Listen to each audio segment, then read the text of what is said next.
Welcome to Fintech Uncut, the quiz show with candid commentary on the biggest fintech and financial services news of the week that was. Disclaimer: this show is created purely for entertainment purposes and contains segments of sarcasm, satire, parody, and humor, even if you don't think any of it is funny. The creators do not accept any responsibility or liability for the accuracy of any content shared and reminded you to always fact-check everything yourself. And now, it's over to your quiz master.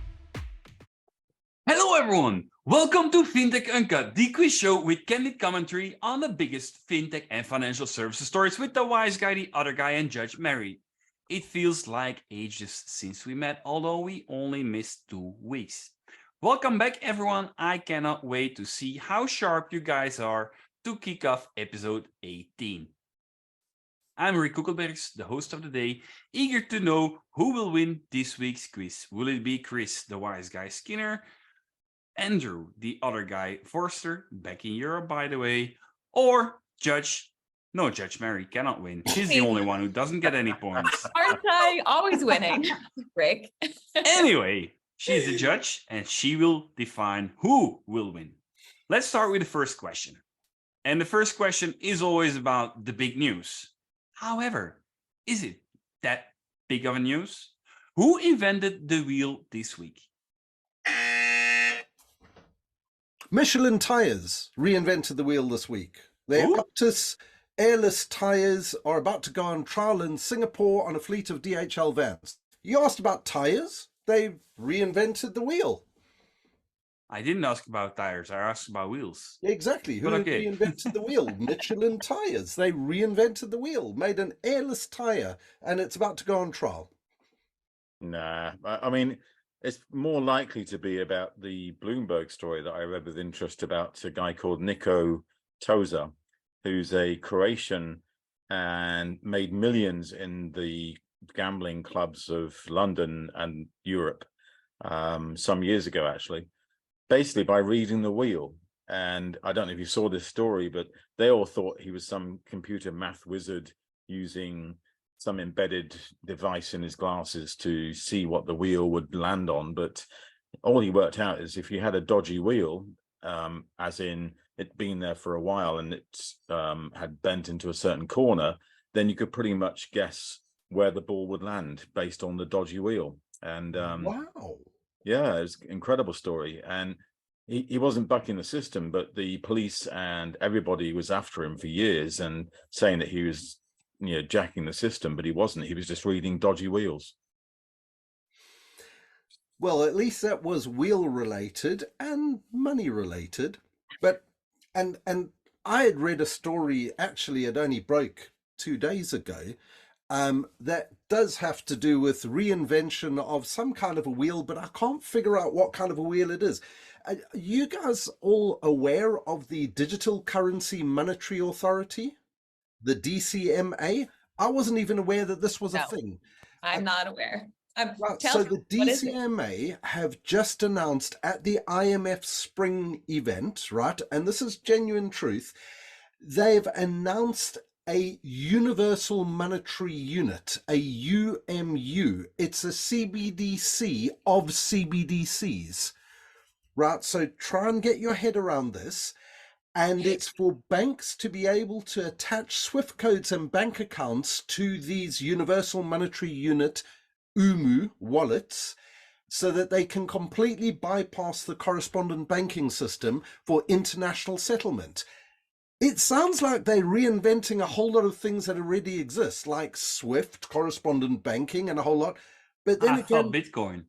Well, but Digital Currency Monetary Authority, they positioning themselves as the monetary authority of monetary authorities. And they're a private organization, but apparently also a monetary authority.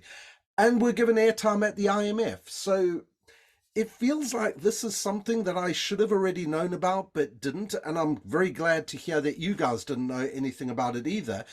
It could be big, or it could be maybe not. I have no idea. It feels like if I were the judge, you now got 20 points. Oh, wow. But I'm not a judge. Are we in a separate battle of points? Is that the subplot now? I've got to tell you that DCMA 10. had nothing to do with wheels. So where's the wheel in that one? I Well, mean, they're reinventing the wheel. well, I The- just went outside and took my bins out, and so I've really been. Okay. You've really been doing something different. Yeah. Oh, Maybe I just went to the toilet and I really been. No. No. this is Okay, getting worse. let's dial in here, Oh, gentlemen. the 2-week Maybe break hasn't gentlemen. Not because addressed you're a as funny as fintech expert anything. that this is fintech news, huh? Oh, okay. Hint.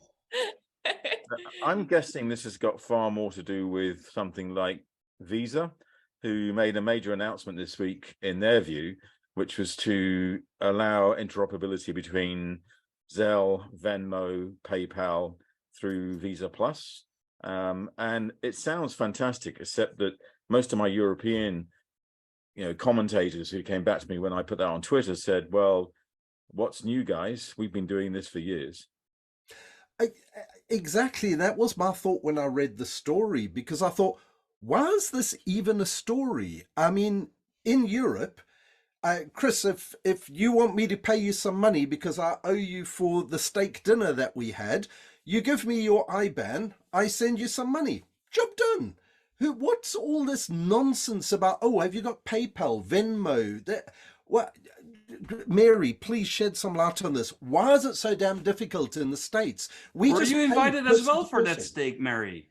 No. So are we Me both on the neither. loser list? Me Okay. neither. Well, we Dinner have with feedback. Skinner. Dinner with Skinner. It's a very expensive thing. Dinner with Skinner. Very exclusive, apparently. Mhm. Yes. All right. No, I wasn't invited on that dinner. But to your question, Andrew, why is it so complicated in the US? That's hard to say, but I will say, I'm just trying to think of the problem of so I Venmo my friends. Sometimes I'd Zelle with my parents or something like that. But I actually haven't encountered this. They didn't have the app sort of thing, but I feel like the people I'm sending money to are just people who have the same apps as me. You were just happy to give them a check.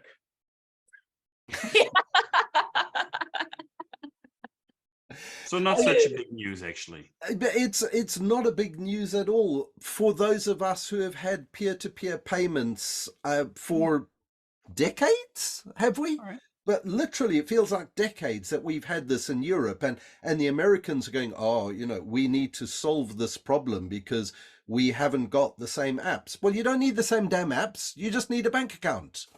And you wouldn't need a bank account to be able to fund all those things like Venmo, PayPal, Zelle, and all of those, surely. I mean, how do you get money into Zelle and Venmo and all of that, Mary? Checks. With a bank account? Zelle is the bank account. Venmo, I usually do a transfer or get money with them. But from a Yeah. bank account, yeah? Yeah. Right. So if you're doing it from a bank account, why do you need these intermediate third parties? Why don't you just send from your bank account to my bank account without having Zelle, Venmo, and PayPal in the middle? Why don't you just... Because we don't have Fed now. Is that like maybe... Why are you doing... Come July, Chris. Anyway, Mary, Yes. it's about time we go to question Yeah, 2. you're What are the right. points? You're right. What's the Okay. score? Point. Okay. All right. I did give Andrew a boost for I didn't give him 20, but I gave him 10 for that first answer. So now he's at a 13. And Chris, for the right answer first, is at a 16. Oh, All right. My time to score now. Did you know zombie companies are companies that earn just enough money to continue operating and service debt, but are unable to pay off their debt? Such companies, given that they just scrape by meeting overheads, have no excess capital to invest to spur growth. Zombie companies are typically subject to higher borrowing costs and maybe one just event, market disruption, or a poor quarter performance away from insolvency or bailout. Now, this week, I read that there's this kind of next level. Zombie companies are also known as living dead or zombie stocks, but apparently there's something that goes way beyond that. What am I talking about? I reckon that you're talking about American banks. Sorry, Mary, but in the news this week, there was a major report in The Economist about American banks, particularly community banks and credit unions. and said that other than the largest 25 institutions, the smaller companies, but the smaller banks, community banks, credit unions had lost $141 billion of deposits in just the last year, which is huge. And what it means is basically a lot of smaller banks, credit unions, and community banks are zombie institutions. They're just surviving, and their assets are actually not viable for their continued existence. Whether that's true or not, because I'm talking at a credit union conference next week in Chicago, so I hope it's not true. But I think a lot of institutions are struggling right now because of the withdrawal of deposits. We saw that with Silicon Valley Bank, Signature Bank, and everything that's been going on across the world with the banking crisis. So maybe we're going back to 2008. There's a lot of zombie banks out there. Well, in that case, I hope that you ask for an upfront payment. I did. I have. I got it. I'm going. They're sending Chris a check in the mail. Don't worry. Yeah, they're going to have a zombie presenter because I'm not very good these days. I sleep too much. But equally, I call a lot of banks Bankensteins anyway, because they have all these dead legacy systems in the background that only are kept alive through electricity, and they only look good because they've got a front end app that dresses them up in a nice lounge suit. Yeah, but what I read was next level. I don't know about next level, but just talking about Walking Dead for a second, there is a very large company that is very much Walking Dead. The 202-year-old Delarue, which is the largest commercial printer of cash money in the world. They design over a third of blank notes globally. And because of the reduced demand for cash, as a matter of fact, it's at its lowest level in 2 decades. They have filed a profit No, warning. it's not. Well, no, according to them, according to them, maybe, but according to what I read, people are getting more and more cash out because they're worried about the cost of living crisis, and they want to see cash in hand. They want to see what they've actually got rather than having it all digitalized. So there's 2 trends there. I agree cash went through the floor in usage during the pandemic, but interestingly, the trends that I'm spotting are saying cash usage is on the up because in the cost of living crisis, people don't want to be in a situation where they can't control what they're spending. Have you heard we're recycling? Yeah, but what about you, Mary? Have you heard about this?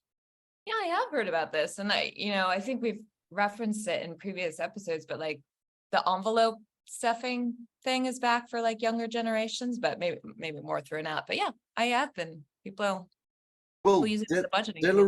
Delarue's shares have plummeted by 50% on the brink of collapse because they said that the demand from banks, you didn't let me finish there, the demand of cash from banks is at an all-time low for the last 20 years because apparently banks have stockpiled cash and now, because of the digital economy, have got too much cash that they're sitting with. So they're not asking for any new banknotes to be printed. Thankfully for Delarue, we've got a new king. So we're getting some new King Charles banknotes being printed for circulation next year. But Delarue literally is on the brink of collapse. They are currently the Walking Dead. Apparently there's a new £1,000 note called a Harry note because it's dodgy. But that's not the answer. I do wonder, is Delarue's business viable when we got central bank digital currencies? Yeah. Well, exactly. I would have thought that they would have seen that coming a long way off. It's a bit, if they were going to make a pivot or aim at winding down, this has been on the cards for years. Suddenly everybody's acting like it's a surprise. But then, combine that with ATMs, for example. Why do we need ATMs when no one wants cash anymore? And ATMs are disappearing as quickly as, Delarue. It's like, we're just not going to see these businesses having a long-term future. But if you're talking about something worse than a zombie, it's a zombie that can't be killed.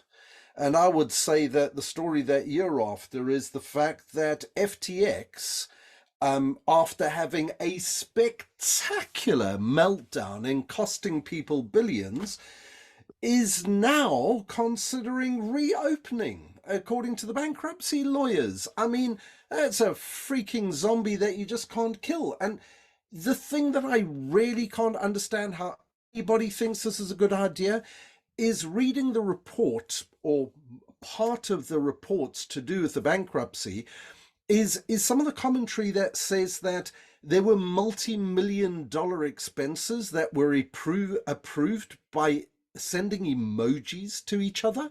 I mean, what kind of a company does that people think this is a good idea to resurrect from the dead? It's dead. Leave it dead. My question was, what kind of emoji did they send? Who knows? I gotta guess the dollar bill face. I'm guessing it was either one of them. Something like that. Like, yes, this is approved for $5 million, no problem. It's crazy. Absolutely nuts. All right, there was info in this battle round. Andrew for the win on this one.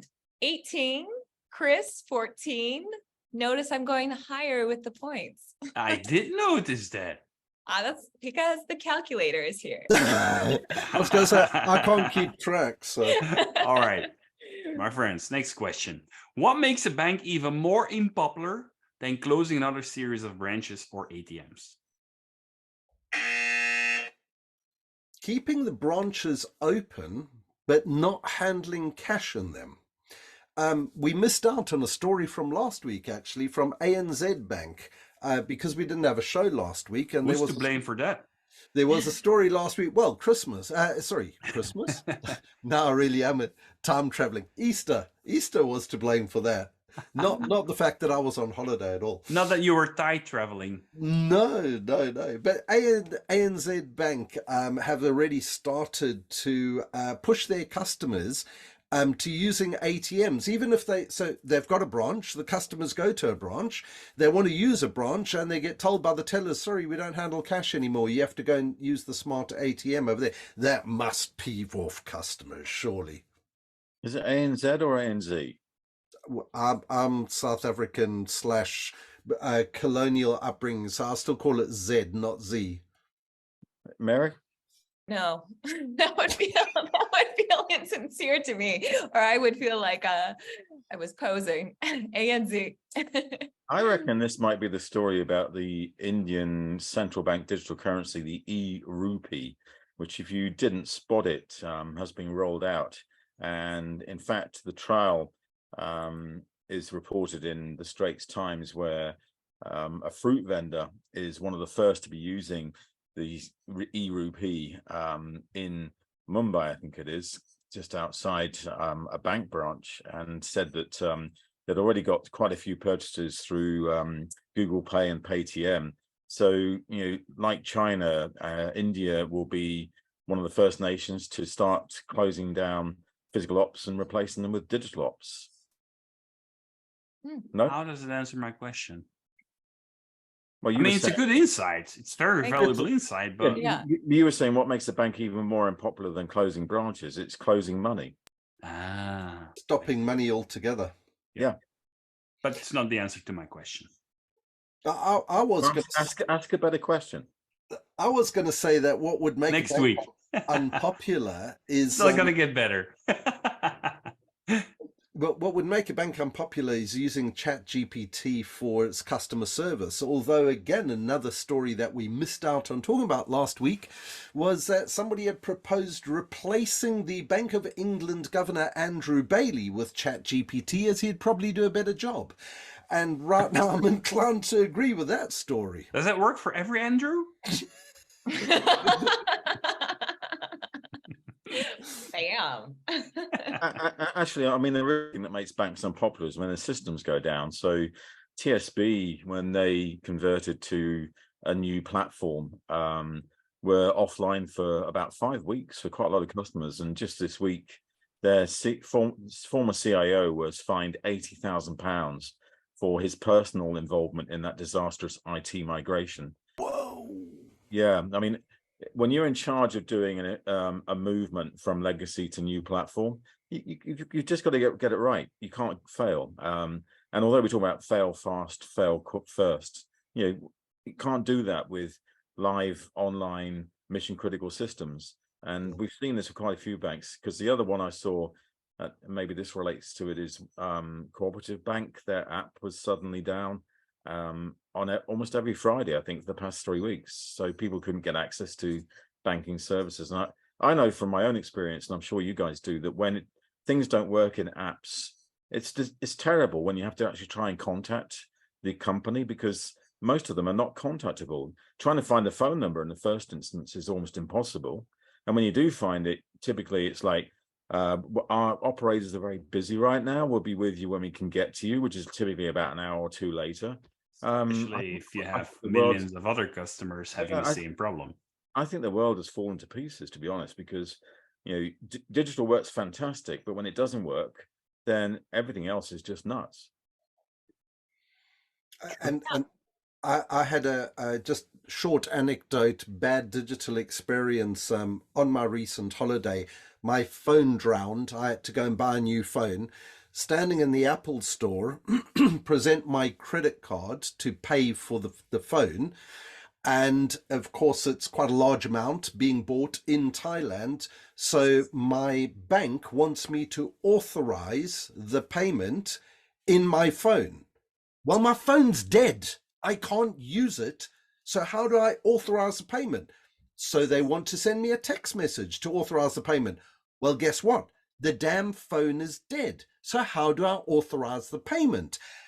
And it was going around there in a loop going, how the hell do I pay? In the end, my wife bought me the phone because hers could get authorized, but I couldn't use my own damn credit card until I got a phone to reinstall everything back on again so that I could use the bank apps. It's ridiculous. Are you sure it's not a boomer thing? No boomers involved there. At long last.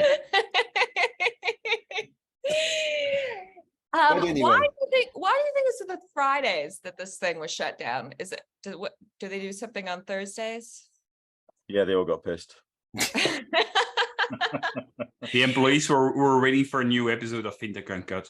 I bet. Yeah. I bet they were. I just can't even imagine this right now, since people are like afraid of banks right now. So like to have a digital integration thing not work, at least staff up your call center. But we do see it so much all the On time. Friday. As banks are trying so hard to digitalize that they often get it wrong because they haven't got the right people managing the strategy and the implementation, and that's what happened with TSB. We see it with Corp. I see it with many banks across the world, particularly in US and Australia, to be honest, because that's where I get a lot of my news. And it just is an indication of why banks that treat digitalization as a project rather than as something that is intrinsic to the company's DNA, they get it wrong. Yep. All right, points. Chris, 9 for that. Andrew, 7. Chris is in the lead. Chris is the way. Oh my gosh. I thought it said crisis is the way. Next question. This week, we witnessed a not so unusual match, which we find in nature as well, although there the relationship is slightly different. I'm going to let you try to give the answer. If you can't find the proper answer, happy to give you a tip of what happens in nature, what I'm referring to. I might need a tip because the only thing I can think of is pet food. And you may wonder where I'm going with this, but pet food Totally. I've got a dog. Where am I going with this? I've got a dog, and there are now pet food banks, like food banks for people. There's food banks for dogs and cats, because the cost of pet food has gone up 17% in the last year, according to the Office of National Statistics in Britain. And because of the increase in the cost of pet food banks are becoming far more popular, being run by charities like the RSPCA and Blue Cross and others. So it's the marriage between banking and dog and cat food. Oh, that was quite on a tangent there, even for you, Chris. I was going more along so Rick always asks financial services related things. He's talking about matches. It must be some sort of a collaboration, symbiotic relationship. Monzo has just partnered with Plaid in the USA. Again, brand new announcement today, giving all of their customers, their USA customers, access to real-time payments, which sort of negates the whole thing that Visa's doing. And it gives them access to over 8,000 financial applications that are part of the Plaid system. And for those people who were following, Visa was supposed to have acquired Plaid a couple of years ago, about 2 years back, for a couple of billion. And then the regulator put a stop to that, saying that that would reduce the competition in the market. And Visa was very worried about Plaid at the time. And yeah, it just made me chuckle to see Visa's trying to fix all of this, and Monzo partners with Plaid and maybe negates what Visa's trying to do all in one fell swoop. It's going to be a bit of fun, but no, that's Visa, a bit of a symbiotic relationship there. Happens in nature. instead of Visa Plus, it was Visa Minus. Quite possibly so. I don't know. I mean, I've got a feeling there must be something to do with Elon Musk in this discussion. So we've got to mention. We haven't mentioned Musk yet. Yep. If you didn't see it, I mean, I was watching the BBC News live when it was on at 5 in the morning the other day. Gosh. Mine at 6 in the morning my time, and suddenly Elon Musk was being interviewed by the BBC. What? A 1 hour face-to-face interview. Which, if you haven't caught it, go and watch it, because like it's very interesting. In that only Chris and his dog watched it. They were the only ones who were awake. Well, you realize that this guy is both a genius, but incredibly autistic, or whatever he is, ADHD or whatever it is. I mean, All of that. The interview was weird, but at the end of it, everybody said on Twitter, obviously because he's the chief twit, that he beat and really seriously shaded the BBC journalist, particularly because at one point the journalist was saying that Twitter is responsible for a huge amount of misinformation. He said, name one. Interesting. Couldn't name one. Yeah, because it's not Twitter that's responsible for it. It's the people on Twitter. Yeah, but can you name someone on Twitter who's giving out misinformation? Yeah, No. Donald Trump. He's not on Twitter, really. He's doing his own thing these days. But it was seriously interesting. And, you know, Elon Musk. well, That would be a good answer. I just enjoyed watching the dynamics of the interview, because on the one hand, he was seriously unnerving the BBC journalist. On the other hand, he was engaging with him, and it wasn't sure which was which and when that was happening. It was from a psychologist viewpoint, I think, a fascinating watch. So if you have an hour free, go and watch the interview with Musk on the BBC. It was amazing. And an hour of his time. Well, and it was really interesting is that the journalist on the BBC had emailed him saying, I would like to talk to you about the fact that you call the BBC a state-backed channel, which we're not with, a public-funded channel. And he said, okay, come in. And within 20 minutes, he gave the interview. And literally 1 hour interview within 20 minutes, sitting down. And it was something else. Definitely worth watching. So has this got something to do with Twitter and Elon Musk? Yes. Okay. And What? being bullish. Bullish. There must be something to do with finance. And Yeah. Andrew, do you want to? Well, That's what the quiz is about, Chris. I was saying being bullish about it. Toro. Yes. Toro crypto trading. Yes. And the parallel with nature is the relationship between the Cape buffalo and the oxpecker birds. What? Rick, that one is toughy. Got to find out what this. Only our quizmaster would come up with an ox buffalo and some box ticking birds. Well, it's like you have the Cape buffaloes, and they're always with the oxpeckers, who sit on the buffalo eating any ticks or insects, and they warn the buffalo if danger is nearby. I don't think that's the kind of relationship eToro and Twitter will have, but I thought it was a very good comparison.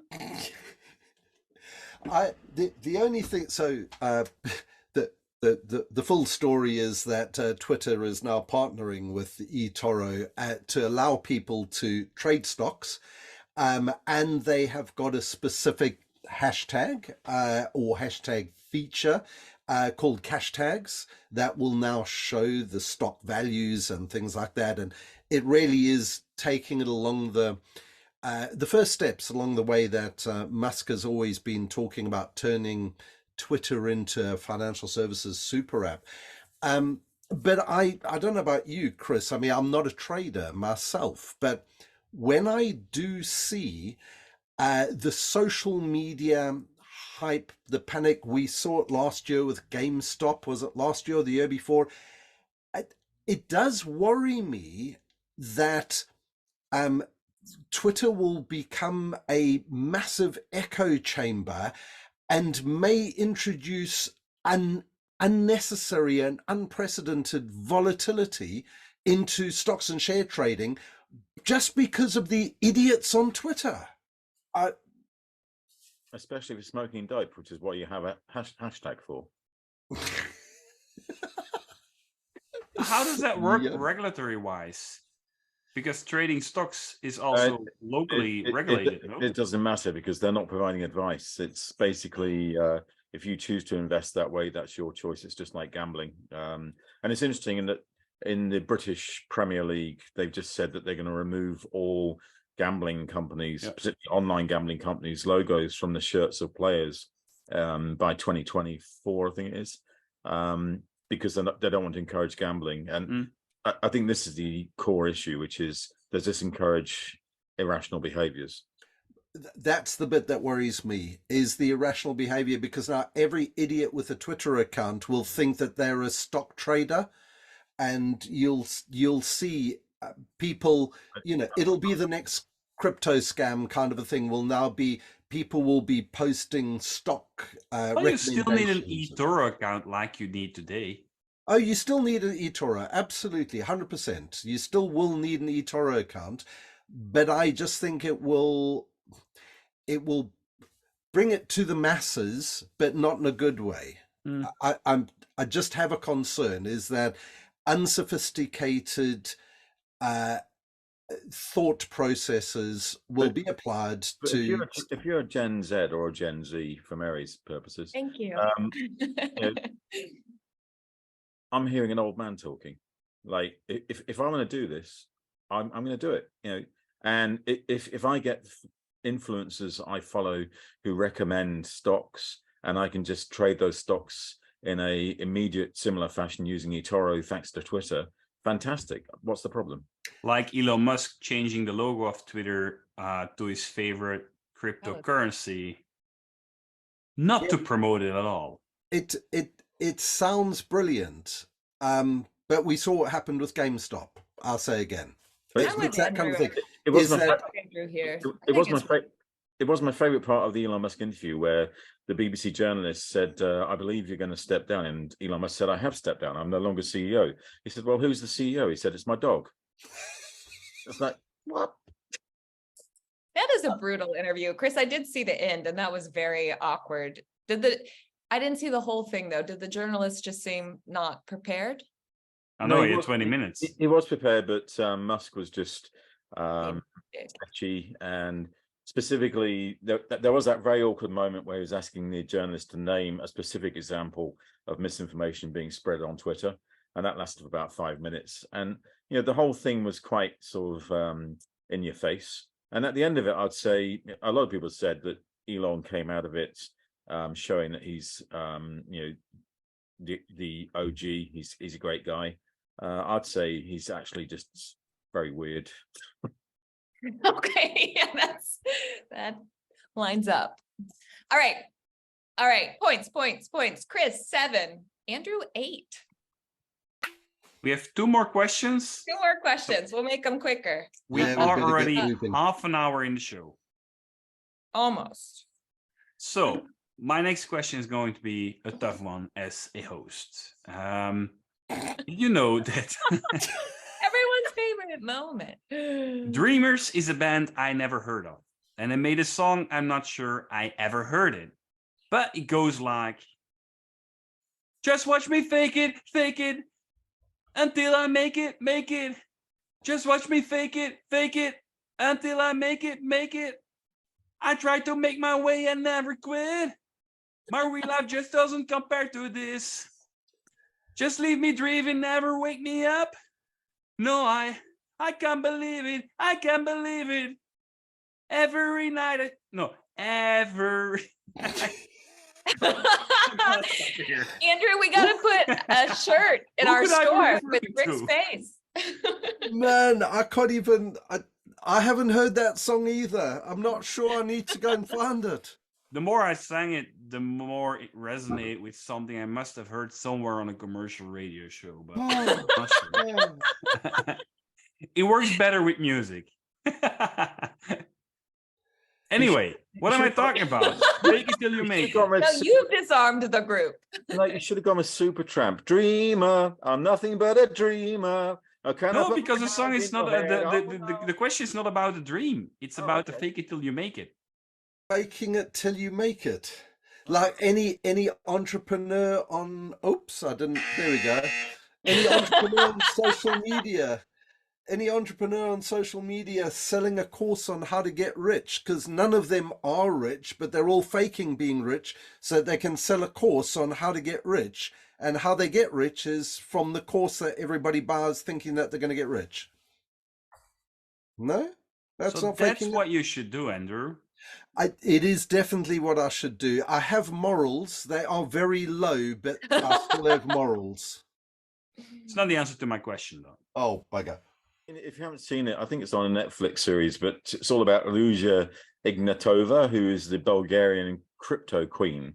And basically, she went on an amazing sort of spree, spreading the word of OneCoin, a fraudulent cryptocurrency, back in the late 2010s. And it's a book and a series. And there's a lot of those people out there who are basically making a lot of money, pretending to be amazing millionaires, billionaires, faking it till they make it. Mm-hmm. You say that was a Netflix movie? Yeah, there was definitely a series. It may have been BBC or Netflix, but the Crypto Queen. I think Netflix. I must look for that. I love seeing those kind of things. It's a good example of what could have been added in the article I'm referring to, but it's not. It wasn't. It's not the one you're referring to. I think that somebody who definitely hasn't been faking it, although she hasn't been making it either, and it did give me. Yeah, but then it's not an answer to my question. Yeah, well, she I did give me a chuckle on the news story, was the 78-year-old lady from Missouri called Bonnie Gooch, who was arrested for the third time for bank robbery. At 78 years old, this lady's robbing bank, and she gives apologetic notes to the tellers saying, I'm really sorry, but this is a holdup. I do feel like that should be in a movie. Oh man, that was so yes, she's not faking it. She's a genuine bank robber, but she hasn't made it in any way. Shame the poor old dear. I must admit, there's been, well, obviously quite sad bank robberies this week, like the Louisville bank employee, 25 years old, who shot all of his colleagues, robbing the bank. And it's interesting for me in terms of where we are right now, in terms of, if you want to say fake it till you make it, because why do you rob banks? Because that's where the money is. And there's a lot of stuff going on. And in particular, I think, and this is something I did observe on the blog this week, that there's an awful lot of young people who are not doing the right things. We've seen FTX, Sam Bankman-Fried. We've seen Alameda Research. We've seen Terra Luna. The latest one has just gone to court, which is the founder of Frank, which is the JP Morgan acquired student loans company, who said that they had 5 million users and actually only had 300,000. It was in our show a couple of episodes ago as well. Yeah, it was all fake, and she's up in court on various counts of conspiracy to fabricate and deceit that might give her 30 or more years in prison. And that's not a good thing for someone who's just 30. But what surprises me is how so many, the Forbes under 30, which was highlighted in a couple of articles this week, are in court. And yet, how many bankers are in court over what they've done? But they were insured. Yeah. And also it's interesting that in that same article that the Forbes 30 under 30 had raised 5.3 billion in funding, but their scams and frauds amounted to $18.5 billion that they've been arrested for. So, you know, they've managed to continue. They've used the funding and you know, tripled it, but scamming everybody and making money. Yeah, so it should be called the Forbes Fakers under 30, maybe. Well, also the weirdest thing is, you know, we all know the name of Bernie Madoff, or Bernie Madoff, if you prefer, because of his Ponzi scheme and scams. And yet there's so many of these happening in the crypto and the, you know, under 30 space, which are not being reported in the same way. And I kind of wonder why we treated Bernie Madoff as this complete gangster criminal, and yet we don't treat these guys in the same way. I think the moral of this story is because it's not because you're on the list that you're a fraudster, is because, well, the problem was, and the article referred to that, mentality. So what these young entrepreneurs, these young, very bright entrepreneurs need is great advisors like you. That's why I was looking in the boardroom of a fintech and look for someone who's got grey hair and wrinkles or a liver problem. Understand. Well, I would say, you know, I was just at a couple of fintech events, and it's, I mean, the ages range, but, you know, here we are in this really, I don't know, not a great moment, right? Very tough market. And it is like a lot of people flex, right? Like, yes, I'm great. Yes, everything's just fine. And it is so weird to watch because, you know, it's not. Yeah. Anyway, okay, points. Chris, 11. Andrew, 8. Chris is in the lead. It would take a really strong round for Andrew to take this over. Thank God I have another music question. I'm not gonna sing this time. After the Swedish house mafia years ago, a new Swedish mafia is talk of the town. Who or what is it? Definitely, I know that Aldi is the big news. Aldi, the retailer. That's not even Swedish.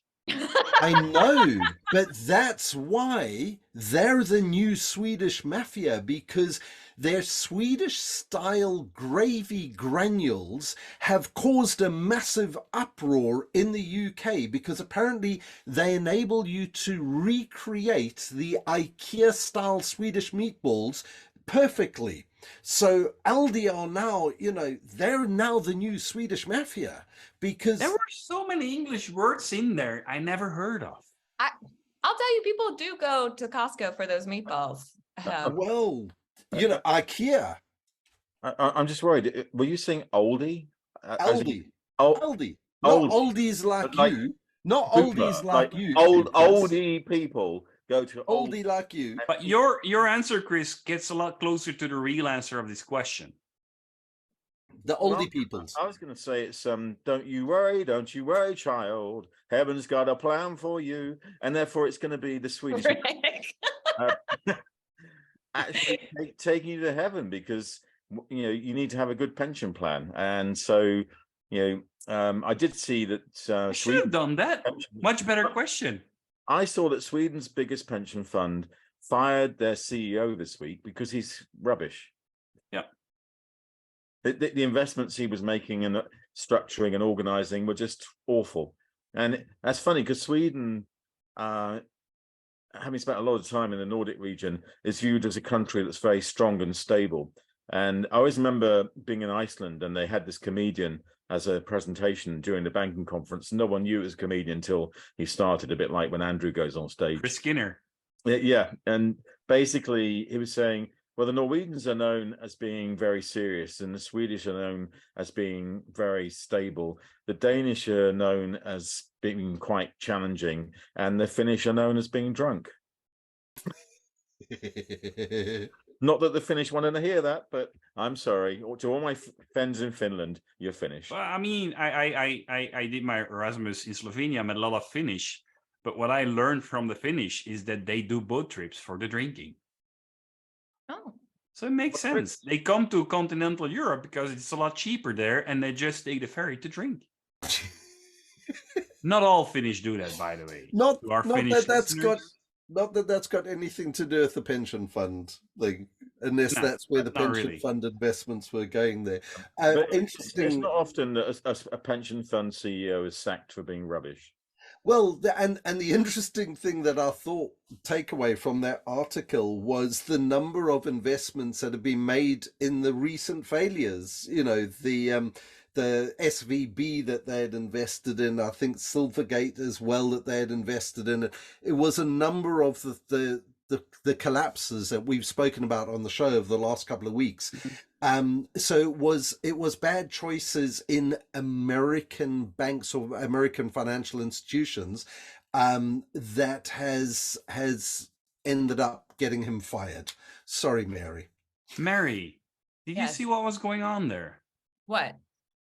Ender is trying to make some extra scores. I was like, was something inappropriate visually happening? Because I missed Trying that. to slide in there. I was just trying to slide in there with some extra He points. was okay. He was, and there are some points, but I'm afraid to say, or I'm happy to say, Chris has still won because Chris had 9 points, Andrew had 7, so it was 66 to 59. So Andrew, you did slide back up.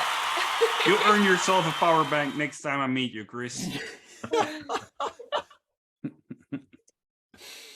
All right, on that we note. are at the end of our show. Thank you, everyone, for listening or watching. I cannot wait for more international fintech news coming soon.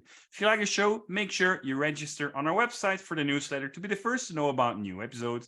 If you're a real big fan, have a look at the merchandise. Grab a shirt like Andrew has, or a hoodie like I have, or anything else that we have in store for you. This was the 8th. That's not a shirt of Fintech Uncut, Chris.